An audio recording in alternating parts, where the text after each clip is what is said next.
MiG-21 کی رخصتی، Indian فضائیہ MiG-21 طیارے کو الوداع کہنے کو تیار، اڑتا تابوت ریٹائر۔ انڈین ایئر فورس نے اپنے سب سے پرانے اور تاریخی جنگی طیارے MiG-21 کو آخرکار سروس سے مکمل طور پر ہٹانے کا فیصلہ کر لیا۔ اگرچہ اس طیارے کے بیشتر اسکواڈرن پہلے ہی ریٹائر کیے جا چکے ہیں، لیکن اب باقی رہ جانے والے 2 اسکواڈرنز کو بھی 19 ستمبر کو چنڈی گڑھ میں ایک رسمی تقریب میں الوداع کیا جائے گا۔ MiG-21 نے 1963 میں انڈین فضائیہ میں شمولیت اختیار کی تھی اور پچھلی 6 دہائیوں کے دوران تقریباً 700 یونٹ استعمال کیے گئے۔ یہ طیارہ طویل عرصے تک فضائیہ کی ریڑھ کی ہڈی سمجھے جاتے رہے اور اہم جنگ میں کردار بھی ادا کرتے رہے۔ تاہم وقت کے ساتھ ساتھ یہ پرانے اور تکنیکی طور پر ناکارہ ہوتے چلے گئے، جنہیں بارہا اپ گریڈ کر کے قابل استعمال رکھا گیا۔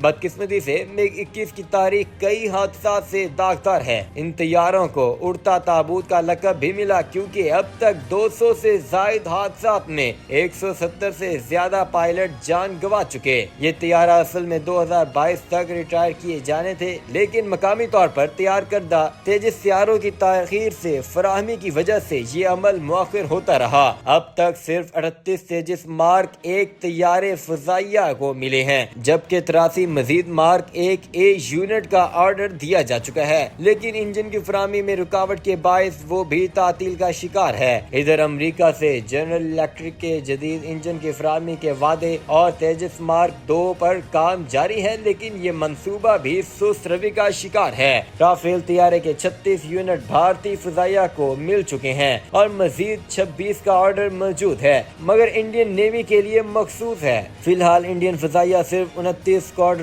پر مشتمل ہے، جبکہ مکمل صلاحیت کے لیے 42 اسکواڈرنز درکار ہیں، یعنی فضائیہ کو 250 سے زائد طیارے کی کمی کا سامنا ہے۔ اس خلا کے باعث انڈیا کی فضائی برتری، خاص طور پر پاکستان 25 اسکواڈرنز اور چین 1200 جنگی طیارے کے مقابلے میں متاثر ہو سکتی ہے۔ دفاعی ماہرین کا کہنا ہے کہ اگر نئے طیاروں کی بروقت ترسیل اور مقامی پیداوار کو رفتار نہ دی گئی تو جگوار جیسے مزید پرانے طیارے بھی جلد فضائیہ کے لیے ناقابل استعمال ہو جائیں گے، جس سے ملک کی فضائی طاقت کو بڑا دھچکا لگ سکتا ہے۔